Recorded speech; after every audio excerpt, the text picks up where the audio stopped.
Hey guys, this is Yusuf with That Tech Though, and today I have the full review of the OnePlus 5.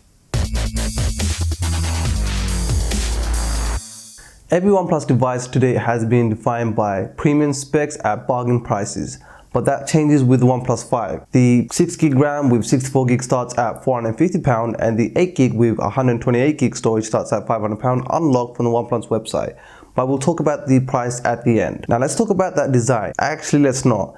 But to be honest with you, how it feels, it's quite comfortable compared to the HTC U11 and its sides are nicely curved and I find that okay. The bezel-less Galaxy S8 and the LG G6 have raised that bar for the ergonomics of large screen devices. They have QHD, but the OnePlus 5 still holds up pretty well in 1080p and it uses AMOLED, so you get the vibrant colors and the deep blacks. I can use this one-handed under most circumstances. The only thing I'd really ask for is a more grippy texture from the cases they sell, or maybe debrand it. This might look like a small thing, but OnePlus has always been good at the power button that it offers. This is true with the OnePlus 5 and it's always great to see that you can customize the buttons to almost anything you want. The fingerprint reader now has a ceramic cover and the sensor is still very fast at 0.2 seconds and it's really accurate. It's these little things that sets the best devices apart from the rest.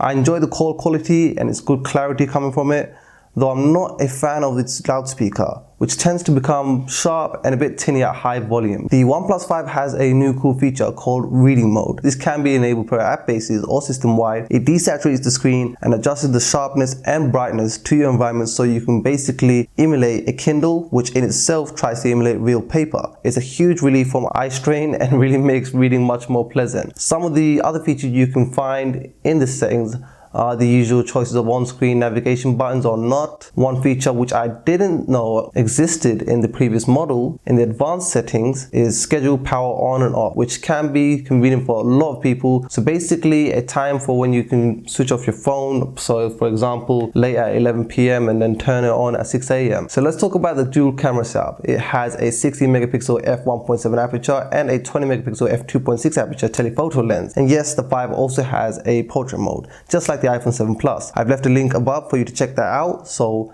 there's a comparison there. How good is it? To be honest with you, it's a letdown. Firstly, the main camera lacks OIS and it doesn't have large pixels like the Google Pixel, and so it produces soft images. Now in a recent OS update, now they allow 4K in EIS, 1080p has already been there, so stabilization is good, but in my opinion, the video needs a little more work done in terms of color and detail. You can also use manual mode and have controls like a DSLR, but I won't go into detail, so make sure you do check that video out. One thing to add is that the camera lenses are protected by sapphire glass, so you have no worries of scratching it. The camera isn't going to beat the HTC U11, the Pixel, the S8, the iPhone. It's a shame really, because I mentioned in my OnePlus 3 review, the company really cares about the camera, but unfortunately it didn't deliver in the OnePlus 5. At least they tried, and I believe they will still work on this as one of their main focus.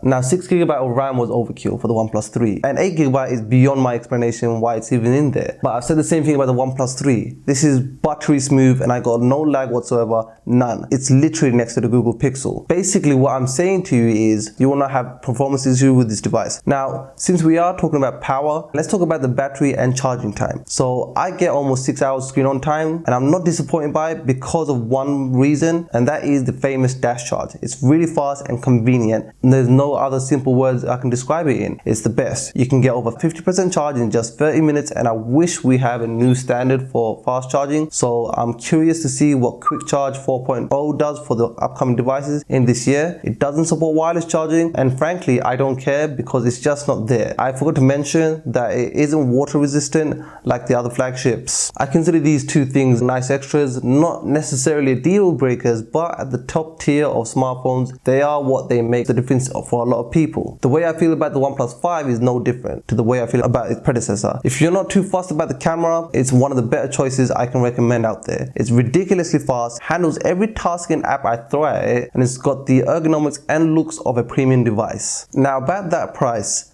I think they increased it too much. I mean, we are talking about a 50% increase and I don't like it. It should have started at 400 quid or 450 for the top end version.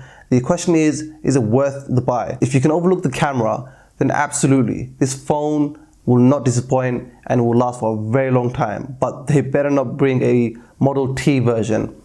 Anyways, guys, I hope you like this video, subscribe, and I'll see you guys in the next one.